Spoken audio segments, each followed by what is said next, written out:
Ustedes dicen macho, varón y qué sé yo.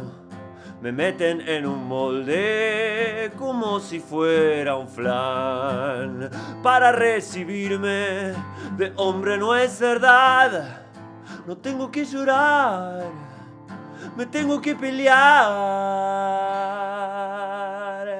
Un pedacito de Escúchame entre el ruido del cantautor argentino Morris. Esta canción y este disco es de 1970. Y fíjense cómo cuestiona las formas tradicionales de lo que es ser hombre desde la cultura rock.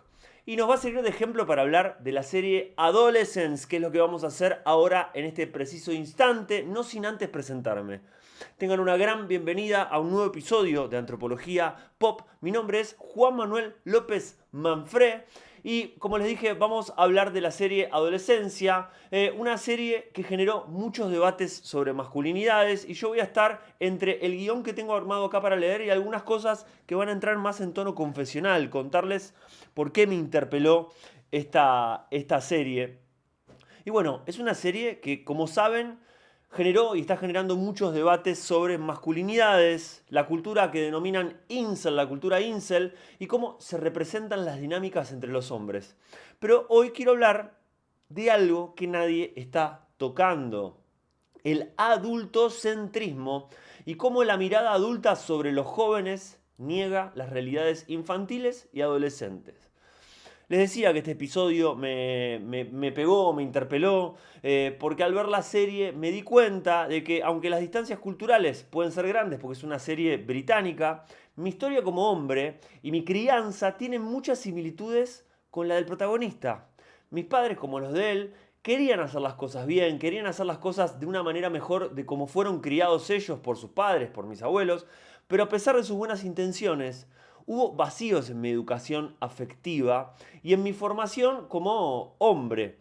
Esos vacíos los tuve que llenar por mí mismo, buscando miradas adultas que me validaran fuera de mi familia. En mi caso, encontré respuestas en la literatura, la música, el arte y por supuesto la antropología. Pero, ¿quién sabe qué habría pasado si hubiera tomado otras decisiones en mi vida? Así que en este episodio vamos a analizar la serie desde una perspectiva diferente, centrada en el adultocentrismo y cuestionar cómo somos criados en una sociedad que muchas veces no entiende ni valida lo que los jóvenes realmente sienten y necesitan. Vamos a analizar, hacer como un pequeño análisis episodio por episodio de los 4 que tiene la serie Adolescence. Así que sí, obviamente, spoiler alert, véanla, vale la pena. Y si quieren, retomamos este episodio una vez que la vieron. O si quieren caminar aguas inciertas bajo su propio riesgo, sean bienvenidos. Vamos a explorar cómo la mirada adulta construye una narrativa que deja de lado las complejidades emocionales y afectivas de los chicos. Los invito a acompañarme en este recorrido, a reflexionar sobre nuestra formación como individuos y a pensar en qué lugar nos deja todo esto como sociedad. Así que si les interesa lo que estamos hablando hoy sobre masculinidades y sobre la mirada adulta sobre el mundo juvenil, les invito a que se suscriban obviamente a este canal, a que le den like al video, si están en Spotify escuchando obviamente a que lo compartan, a que comenten, a que dejen comentarios. Y miren, si llegamos a los 100 likes, miren qué número discreto que les estoy pidiendo. Si llegamos a los 100 likes, vamos a seguir profundizando sobre estas temáticas y voy a tomar más series, películas, canciones para seguir reflexionando sobre ello. Una mirada antropológica sobre debates actuales, sobre las ideas y las conversaciones que nos dejan los productos culturales de nuestra época. Así que vamos adelante.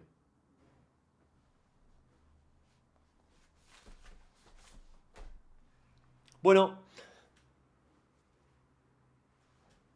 ¿qué tenemos que decir de la serie?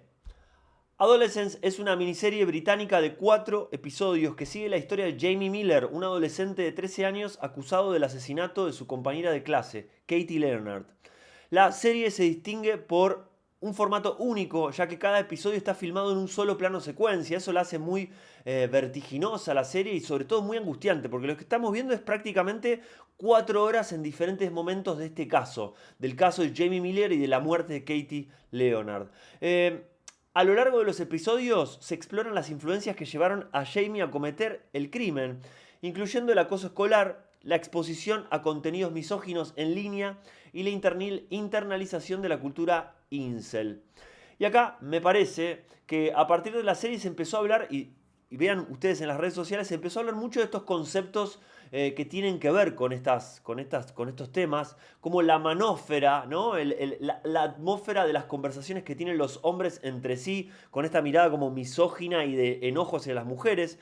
La cultura incel, la cultura de los célibes involuntarios, que está muy, muy, muy en boga también y que tuvo que ver mucho, quizás de fondo, con los movimientos más conservadores en el mundo y lo que pasa entre los hombres. Pero yo creo que la serie no pone foco en algo que es súper importante, que es cómo se construyen los varones adultos y cómo se construyen los adultos en general desde una mirada, valga la redundancia, adultocéntrica, donde las necesidades y las emociones de los niños no se toman en cuenta.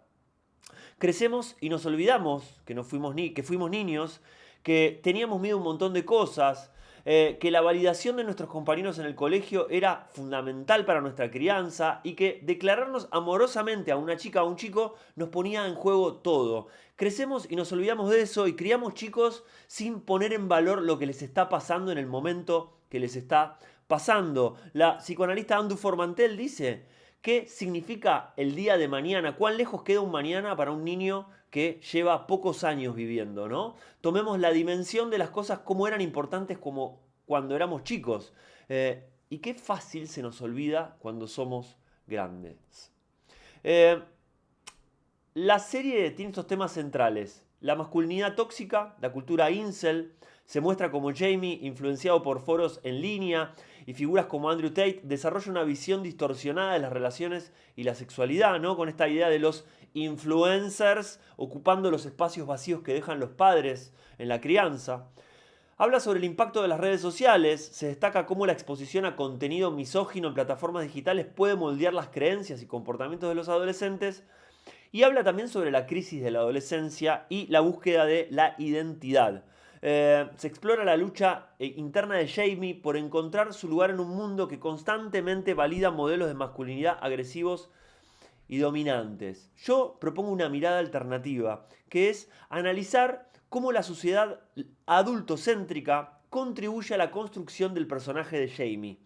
En una cultura donde los adultos a menudo dictan normas y expectativas sin considerar plenamente las perspectivas y necesidades de los jóvenes, Jamie representa a aquellos que no encuentran espacios seguros para expresar sus emociones y dudas.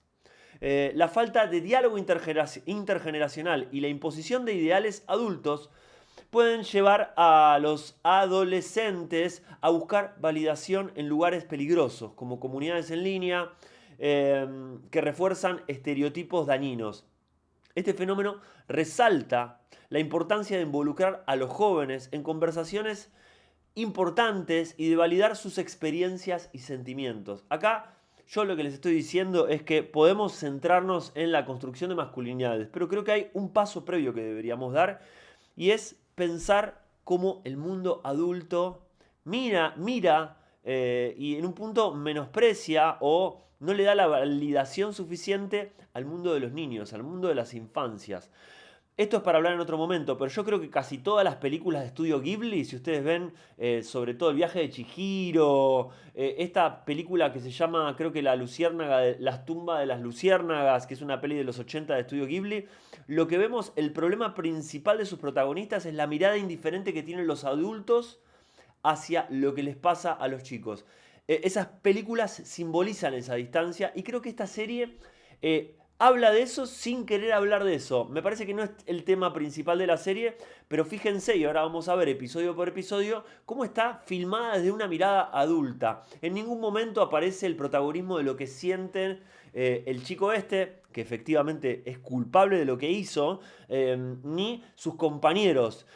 Sus compañeros, el protagonista, todos tienen una cuestión de sumisión ante el mundo adulto. Podrán haber hecho un crimen que tiene que ser castigado, pero el mundo adulto es implacable con sus amigos, con sus compañeros. No le da respuesta a la amiga de la chica que murió, que lo vamos a ver en uno de los episodios, y no le da alguna respuesta en algún sentido profundo, les diría, al culpable mismísimo, al asesino, a Jamie, sobre por qué terminó haciendo lo que hace. Así que vamos a ver episodio por episodio. Tenemos el episodio 1, que es súper vertiginoso. Los que vieron la serie ya vieron cómo nos va angustiando, cómo este mundo policial y judicial arremete, invade la casa de Jamie y de sus padres, y nos empieza a dar como mucha compasión y ternura por este pobre chico que se lo están llevando de una manera muy, muy, muy violenta, ¿no? En este episodio el mundo adulto se representa a través del sistema judicial, en donde todo está mediado por autoridades que no conocen la realidad de los adolescentes. El protagonista, que es acusado de un crimen, es tratado como un objeto, lo vemos que lo tratan como un objeto, un caso que debe ser resuelto según las normas y los procedimientos que los adultos han establecido. Lo vemos en el abogado que lo representa, lo vemos en algunos de los policías que están haciendo el ingreso de él en la comisaría, en lo que sería el centro de detención. Vemos todas miradas de gente que está haciendo su trabajo, que quiere terminar temprano, que se quiere ir a su casa. Vemos el oficial que se encarga de llevar el caso, que tiene algún problema con su hijo adolescente y está más preocupado en eso que quizás en esto que está pasando. La mirada judicial no busca entender al joven en su totalidad, sino reducirlo a una etiqueta de delincuente o de sospechoso que necesita ser castigado o procesado. Fíjense las palabras judiciales que en un punto remiten más a la burocracia, ¿no? Ser procesado, ser parte de un proceso burocrático que lo dictamine sobre si es culpable o no. No estamos diciendo si esto es... no estamos poniendo en duda el sistema judicial, ¿no? Simplemente estamos viendo cómo se ven estas miradas adultas y despersonalizadas. Definitivamente en este episodio, el primero, se ilustra cómo el sistema judicial adulto no tiene espacio para comprender a los jóvenes como sujetos complejos con emociones, experiencias o razones detrás de sus acciones. La mirada está centrada en las normas, es un mundo en donde el centro es la norma y el castigo, sin tratar de comprender el contexto juvenil o las circunstancias que podrían haber influido en el comportamiento del adolescente. Con esto les puede generar choqueante. Acá no se trata de ni hacer doctrina Zaffaroni, ni garantismo, ni de enfocarnos, de tratar de víctimas a los culpables. Solamente lo que estamos viendo en el primer episodio es una escena que recién en el final nos damos cuenta que el pibe se la mandó, que el pibe es un asesino y que tiene que ir preso. Esto lo súper destaco, o que tiene que ser procesado bajo la ley. Vamos a analizar el segundo episodio. No antes, sin recordarles que si, hablando de estas temáticas, mi libro Durar o Arder, una antropología pop, ya está a la venta, editado por mis amigos de Criolla Editorial. Y en este libro exploro muchas de estas cuestiones de una perspectiva más, les diría, cultural, fusionando obviamente antropología con algunas miradas personales y con la cultura pop y la música pop y el cine. Si te interesa profundizar más en estos temas, obviamente pueden conseguirlo en los links de abajo. Coméntenme también, me llegan mensajitos al Instagram, acá también, que les gusta el libro. Coméntenme también si les gusta lo que están viendo. Generemos conversación en la sección de comentarios. Vamos al episodio 2. El segundo episodio pone foco en el oficial de policía. Vieron que, si podemos decir algo, el que es protagonista es el oficial de policía, que al igual que el sistema judicial, él se siente distante y desconectado de su propio hijo adolescente. Él, de alguna manera, parece que es frío, al igual que ese sistema judicial. Acá vemos cómo el sistema escolar se presenta como un espacio de control y violencia, un reflejo de una estructura adulta que no escucha ni comprende las necesidades de los jóvenes.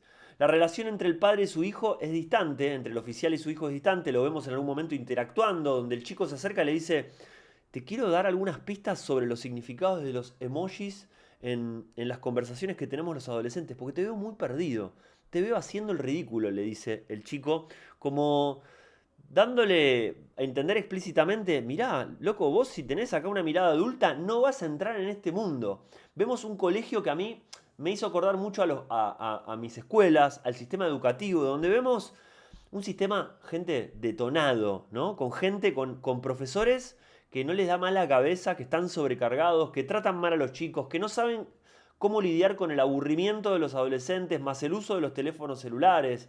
Personal no docente que se parece más a un personal también como policial, poniendo límites, castigando, amenazando.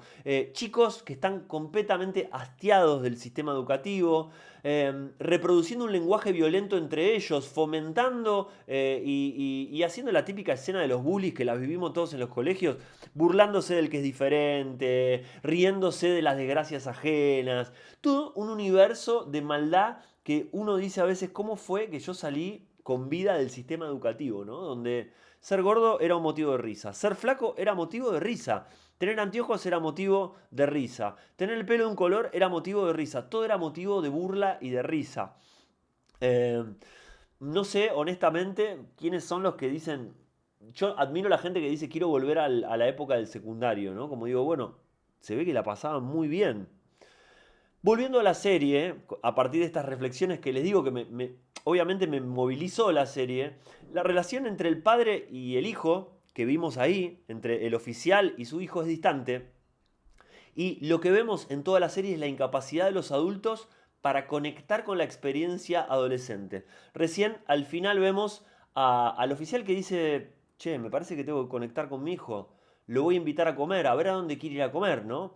Una mirada, fíjense, donde el hijo, que algún youtuber le puso Lamine Yamal, que yo cuando vi la serie posta me parece que era Lamine Yamal, el jugador de España. El chico le quiere explicar algo al padre y el padre se enoja, se frustra. Fíjense ahí también cómo el padre oficial de policía como que le enoja, como le dice, ¿vos qué me vas a explicar a mí si vos tenés 13 años, 14 años, no entendés nada? ¿No? Esa mirada adultocéntrica donde siempre cuando uno ha sido joven se le menosprecia los saberes. Es súper interesante para pensarlo desde el mundo de la educación, ¿no? Y desde la crianza. ¿Por qué creemos que los jóvenes no tienen saberes? No tienen saberes útiles, no pueden construir reflexiones interesantes sobre el mundo que viven, ¿no? Así que el segundo episodio, si el primer episodio vimos el sistema judicial de una mirada adulta, vemos el sistema educativo en el segundo episodio desde una mirada adulta, donde se la presenta como un espacio que no solo no valida las voces de los jóvenes, sino que incluso los empuja a adaptarse a un modelo de autoridad que está basado en la imposición y el control. Y vemos la desconexión emocional entre los adultos y los adolescentes. Se destaca obviamente la relación padre-hijo, que es como la metáfora, como el símbolo que aparece ahí entre el oficial y su hijo, el Lamine Yamal, que refleja cómo los adultos proyectan sus propios miedos y expectativas sin entender lo que el adolescente realmente está viviendo. Vamos al episodio 3. Este episodio vemos algo que es remarcable, que es interesantísimo, que es la relación primero de una mujer, la psicóloga, lidiando con las violencias del sistema judicial, ¿no? Ella, a mí lo que me llamó mucho la atención, que ella tiene que conversar con este chico para poder hacer su evaluación, su pericia psiquiátrica, por decirlo de alguna manera, se tiene que fumar a ese policía como que se la quiere levantar, que es insoportable, que es un asqueroso. Yo acá, no sé, mis colegas, my fellow men, sería, ¿no? Dicho bien en inglés, mis compañeros hombres, no sé si en algún momento se dan cuenta que podemos llegar a ser muy asquerosos, como el caso de ese policía que parece como medio chapita, ¿no? Medio psiquiátrico, pero realmente es muy molesto. Y ella tampoco puede ponerle los puntos que hay que ponerle porque tiene que hacer su trabajo, porque no se lo puede poner en contra, porque es un tipo que tiene poder, es un oficial de policía. Ahí vemos una tensión que a mí me puso muy nervioso en todo el episodio. Es tipo, dale, flaco, ¿no te das cuenta que la mina está haciendo un trabajo? Está siendo súper movilizada por el caso que está llevando y vos querés como levantártela nada más. Está todo mal con esa escena, ¿no? O sea, está todo bien, de lo bien hecha que está, para que nos refleje que está todo mal. Y lo interesante ahí, y lo que quiero destacar acá, En el episodio vemos cómo la psiquiatra hace un gran trabajo para empezar, por un lado, a que el chico empiece a mostrar su vínculo, su mirada frente a las mujeres, su mirada autocompasiva sobre él también, la construcción de su autoestima, donde él todo el tiempo se ve feo, se muestra como alguien que no se quiere a sí mismo y que construye toda una lógica a partir de ciertas miradas de las redes sociales y de estos influencers de la masculinidad de alto valor, por decirlo de alguna manera, o de la masculinidad tóxica, donde uno construye una mirada de autocompasión y de rencor frente a las mujeres, al otro que nos desea, a la otredad que nos desea. Entonces este chico va contando cómo él construyó una personalidad, y les digo acá, ¿cuánto tiempo hay en 13 años para construir una gran personalidad sobre el mundo, sobre la experiencia? Digo, vale lo que vale porque somos jóvenes, porque en ese momento las cosas para nosotros son importantes, pero si tomamos distancia decimos, bueno, pobre pibe, los valores con los cuales se formó, ¿no? Unos valores que no se lo transmitieron sus padres, sino que se lo transmitieron influencers o estas ideas a partir del vacío que dejan los padres en la educación. Entonces este chico habla del valor este del 80-20. El 80% de las mujeres desea al 20% de los hombres. Tengo una teoría totalmente infundada en la nada misma. Para mí saben que el gran error siempre es cuando entra la matemática y la economía en el mundo de las relaciones humanas. Los términos de eficiencia, de eficacia, de economía, de racionalidad en el mundo de las relaciones no terminan de ser del todo explicativos para lo que nos pasa entre humanos. Yo creo que ahí hay algo un poco más espiritual, podríamos llamarlo de otra manera, pero realmente las miradas matemáticas sobre las relaciones no funcionan. El 80% de las mujeres gustan del 20% de los hombres. Es una pavada que se toma como verdad, en la cual a partir de esa teoría dicen, no, bueno, como las mujeres quieren al 20% de los hombres, que son los lindos, los machos alfa, los hombres de alto valor, el resto de los hombres tenemos que mentirles para convencerlas para que estén con nosotros porque somos feos. Fíjense que la tristeza de esa teoría, ¿no? En la cual este chico nos va mostrando a partir de la conversación con la psiquiatra de lo que piensa.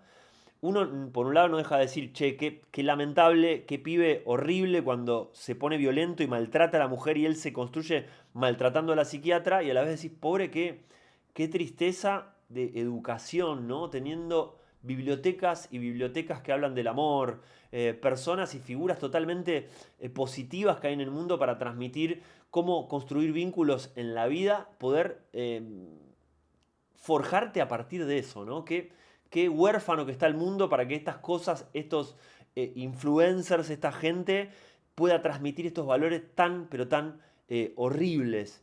Entonces, lo que vemos ahí es eso, nos choca, pero también vemos cómo este proceso psicológico, este ida y vuelta que tiene la psiquiatra, que es una gran profesional, donde empieza a mostrar o donde empieza a trabajar para que aparezca el verdadero yo del chico, ¿no?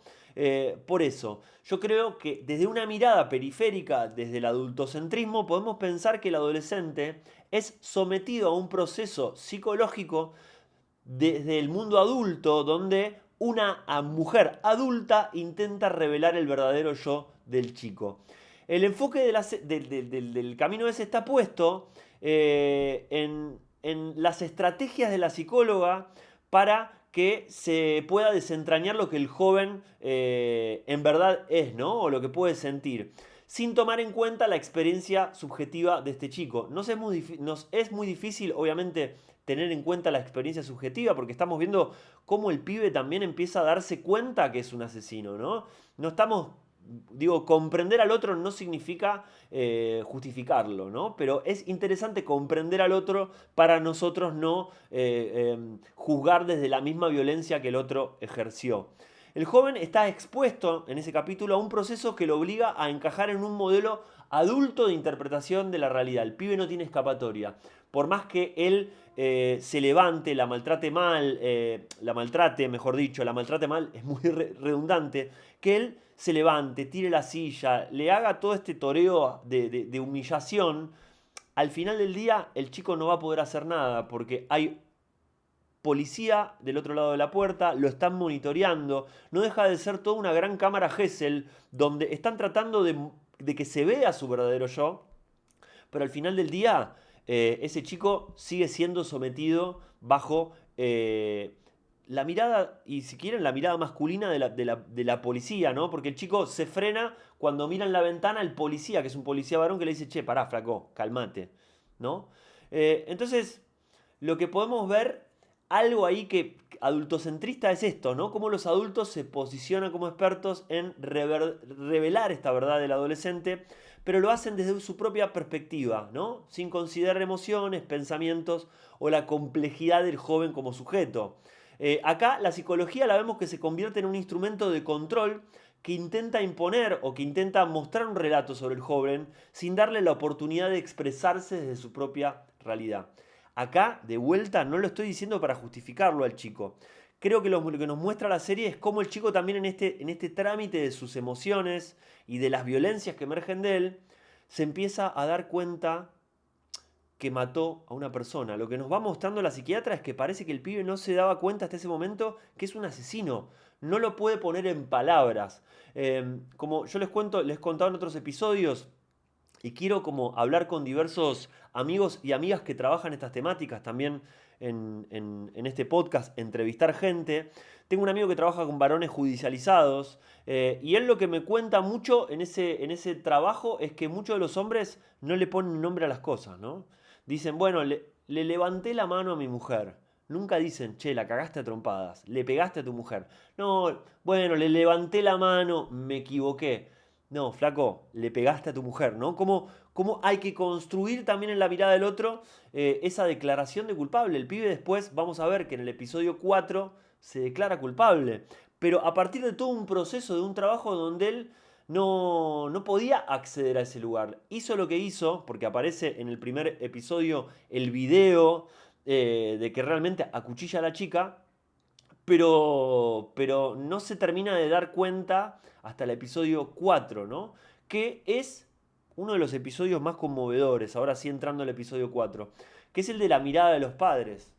El episodio 3 es la mirada de la psiquiatra, el punto de vista es el de la psiquiatra, si podemos pensarlo de alguna manera, o el foco es la psiquiatra ahí tratando de sacar adelante esa confesión, ¿no? De parte del chico y obviamente de lo hecha percha que queda la mina después, ¿no? Porque es horrible laburar, encontrar ese monstruo escondido en el cuerpo como de un niño, ¿no? De un adolescente en desarrollo.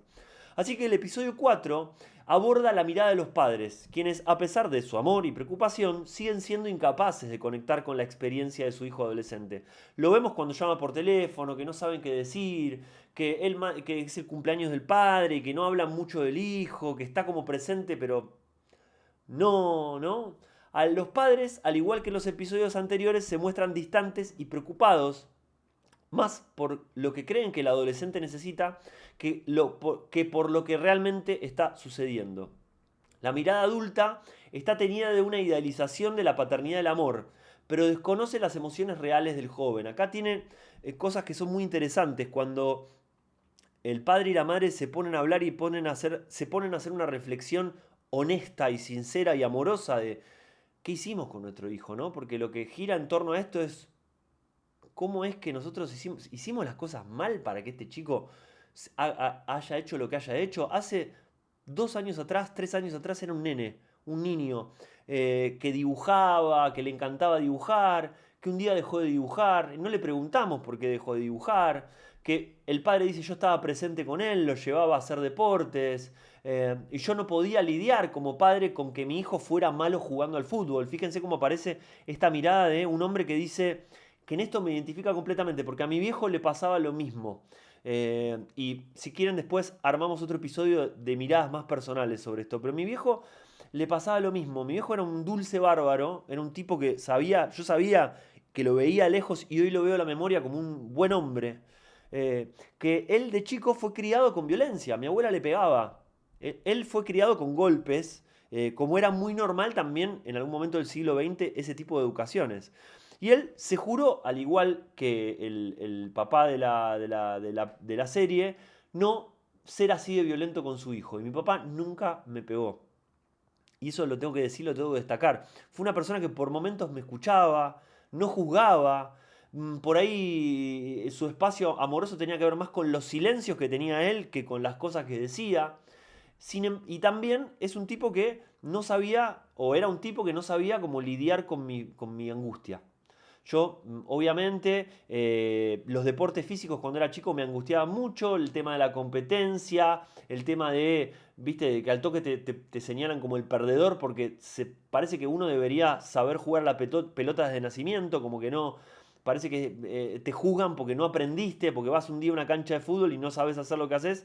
Y todos se ríen y los adultos no te dicen, che, tranquilo, vas a poder aprender, esto es un proceso. Simplemente silencio. Yo veía mucho el enojo de mi viejo. Y también en momentos, en algún momento me venían a buscar al colegio porque me daba mucha angustia estar en el colegio, más o menos en cuarto grado, a los 9 10 años, y me agarraban ataques de llanto.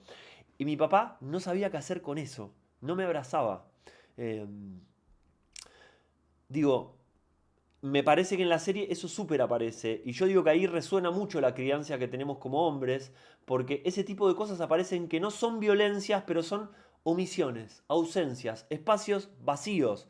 Yo pienso, siendo un niño de los 80 y de los 90, ese espacio vacío que los padres no lo cubren con pasar tiempo con vos, como el padre que dice, yo pasaba tiempo con mi hijo, pero ¿te acordás que el trabajo empezó a ir mejor y yo tenía que irme a las 6 de la mañana, volvía a las 8 de la noche del trabajo porque le estaba yendo mejor, requería que yo estuviera más tiempo ahí y mi hijo, nada, no tenía más esas tardes con el padre, ¿no? Para charlar o que simplemente el padre esté tomándose un mate, en el caso británico, que sería tomándose un café, un mate británico ahí, mientras el hijo dibuja al padre ahí tomando un mate, ¿viste? Y que se pueda conversar de algo que el chico por ahí pueda generar un momento de decir, papá, me gusta mi compañera, ¿qué decís que haga? ¿No? Ese espacio que no aparece, que a veces en las crianzas son incómodos de hombre a hombre o de madre a hijo también, empiezan a ser ocupados por youtubers, por las pavadas que dicen los compañeros del colegio, que también son criados de esa manera. Yo les decía, como hijo de los 80 y los 90, ese espacio vacío por ahí me lo completaba, fíjense la mirada ahora romantizada que tiene uno, por eso te lo completaba, no sé, Sokolinsky, La salud de nuestros hijos, los programas infantiles como el de Yuya, como el de Flavia Palmiero, que tenían como una mirada moral del mundo, ¿no? No era una cosa de burlarse de todo, eran programas infantiles que tenían una mirada de, bueno, vamos también, además de entretener, educar a los chicos, enseñarles algunas cosas sobre la vida, etcétera, ¿no? Pero hoy en día ese vacío está como, está posible de ser rellenado por infinidad de cosas, que es ni hablar la pornografía, ni hablar los youtubers de cultura masculina en el mundo de internet, los foros, etc. Esos espacios de soledad se rellenan de cosas quizás más peligrosas.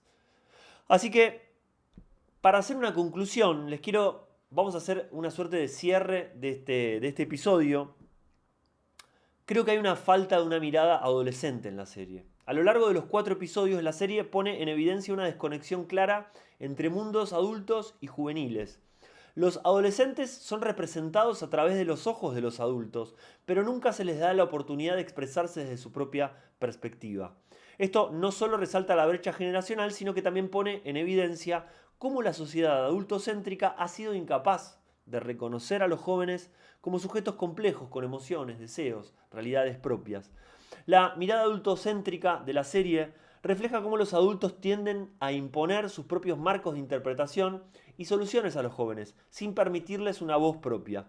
Esto genera una dinámica de alienación donde los adolescentes son reducidos a casos, problemas que tienen que ser resueltos sin ser escuchados ni entendidos en su totalidad. Es necesario entonces que las representaciones de los adolescentes en los medios y en la sociedad en general empiecen a tomar en cuenta sus voces, sus experiencias y sus emociones sin imponerles narrativas que los definan desde afuera. No se olviden de suscribirse a mi newsletter y seguirme en redes sociales para estar al tanto de todas las novedades. Todos los sábados hago un club de lectura vía Zoom donde profundizamos temas como estos, el amor, los duelos, las relaciones desde la literatura, desde la antropología, desde la psicología. Y además, el 15 de abril arrancamos un nuevo curso online que se llama Una noche entre dos días. Fíjense qué lindo título que lo saco de un libro de psicología que se llama Una noche entre dos días. Amor y duelos en el siglo XXI. Así es el título de este curso, que va a tener su bibliografía, su espacio para compartir, va a ser online. Les invito a que me sigan en Instagram, donde somos un montón de gente, que se suscriban a newsletters, links abajo, para saber más sobre eso, y me encantaría tenerlos en los cursos. Así que, para cerrar hoy, si les gustó este episodio y efectivamente llegamos a los 100 likes, me gustaría armar una segunda parte donde tal vez pueda poner en perspectiva esto que les contaba de mi crianza como hombre, mi vínculo con mis padres, el colegio, que fue un lugar donde disfruté algunas cosas y otras veces la pasé bastante mal, y cómo se dan las socializaciones entre hombres, cómo nos vamos formando en esto del encuentro con los otros que nos gustan, los que nos despiertan deseos en la adolescencia.